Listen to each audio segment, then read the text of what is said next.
At the end of the 17th century, a massive revolution in farming occurred and is known as the Agricultural Revolution. So this video is all about how that happened and how it shifted the economic foundations of Europe. So if you're ready to get them brain cows milked Jethro Tull style, then let's get to it. Prior to this period, about 80% of the people in Europe lived and died by farming, England and the Dutch Republic being accepted, and we'll get to that in a minute. And while the farming techniques we've talked about elsewhere, like the two-field system and the three-field systems, were able to feed a lot of people, for the most part, crops yielded only enough to survive, and certainly not in abundance. Additionally, about every 8 to 10 years, some insane climate event caused crop failures and large portions of people went hungry and many of them died. But by the turn of the 18th century, farming in Britain and the Dutch Republic began to shift, and the methods that they pioneered would eventually spread to the rest of Europe. But what's crazy is that in those places, only about half the population was devoted to farming, and yet the output of their farms tripled. And if you want to know how they did it, I'm about to tell you. First of all, they abandoned the three-field system. For all the benefits it brought, it still required a third of the land to lie fallow each year. The reason is because the constant threat to farmers was soil exhaustion, meaning that in order to grow food, the soil gave up its nutrients to the plants, and if you plant enough crops in the same soil, all the nutrients will eventually be gone. But now what the English and Dutch discovered is that if they alternated grain crops, which leached nutrients from the soil, with other crops which restored nutrients to the soil, like potatoes and clover, then their fields could produce crops with no yearly fallow period. And clover was especially important because it put nitrogen back in the soil, which was perhaps one of the most important nutrients. Who cares? What's the point? The point is, my dear interlocutors, that with this innovation in farming, the food output rose significantly, which also led to a population increase, and that's going to become significant later. So put that in your pocket, whoop, and we'll come back to it later. Now, along with new ways of planting, new technologies for farming also helped increase crop yields. For example, Jethro Tull's seed drill and mechanical hoe. The seed drill made sure that the seeds were planted at exact intervals and then covered them with dirt, while the mechanical hoe was able to increase efficiency with which the weeds were removed from the soil. But wait, there's more. Remember the Columbian exchange from the last period? That was the result of European exploration in the Americas, and one of the big items being exchanged was food. Many different kinds of beans came into Europe as a result, and maybe the most significant American crop to be transferred was the potato. Originally, Europeans felt like they were too good for potatoes, like they reckoned it was good food for livestock, but not for their table. But in time, the potato became a staple of the peasantry, and it significantly improved their lives because it was packed with nutrition, and a small crop could feed a family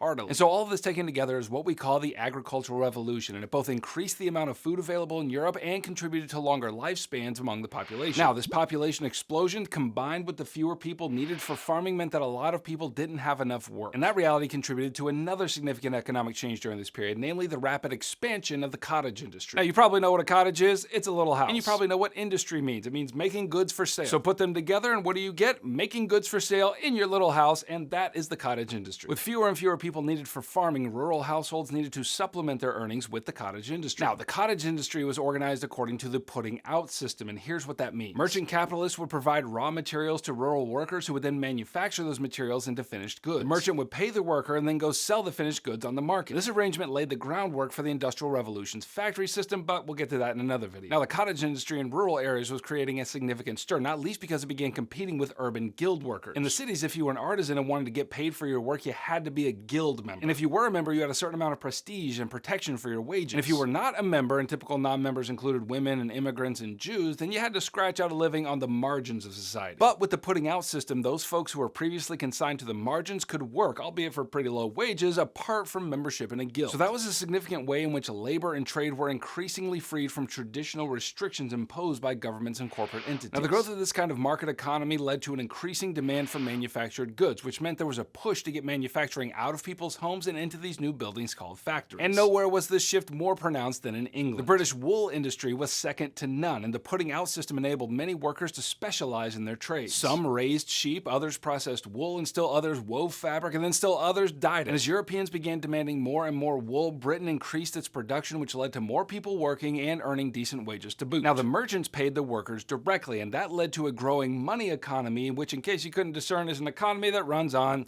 money. And the growing money economy worked hand in hand with the growing market economy to create a seismic economic shift in Europe. Now, a market economy is one in which production and prices are determined strictly by competition between privately owned businesses. Remember that up to this period, mercantilism was the dominant economic system of Europe. And this system was driven by the state, so it was the state who set prices and determined production schedules. But in 1776, Adam Smith published the book The Wealth of Nations, in which he critiqued mercantilism and argued for an unregulated market which would be governed by the forces of supply and demand. And to be clear, there is is not a hard line where mercantilism stopped and market economy started, but in this period we're in that muddy transition phase. Regardless, the growth of the market economy led to new financial practices and institutions, and I'm going to tell you about two of them. First was the introduction of insurance. For a monthly premium, insurance companies would recoup an entrepreneur's losses if something catastrophic happened, like a fire destroying a factory. And with this kind of security, entrepreneurs, especially in England, gained the confidence to invest metric buttloads of money into the factories and growing inventories of goods for sale. Second was the rise of banks and venture capital. Now, prior to 1750, if you were an entrepreneur and wanted to build a factory, for example, they would have to borrow money from family or have a fortune of their own. But with this explosion of commerce and the rise of the factory system, specialty banks arose which kept only some of the money people deposited and then loaned the rest out as venture capital to be paid back with interest. And so with this development of the market economy, Europe had laid a foundation for its expanding global role, of which more in another video. Okay, right here are the rest of my Unit 3 videos, so get that clicky finger out and click away. Additionally, if you need help getting an A in your class and a 5 on your exam in May, then grab my note guides for these videos right here. Thanks for coming along. I'll catch you on the flip-flop. Heimler out.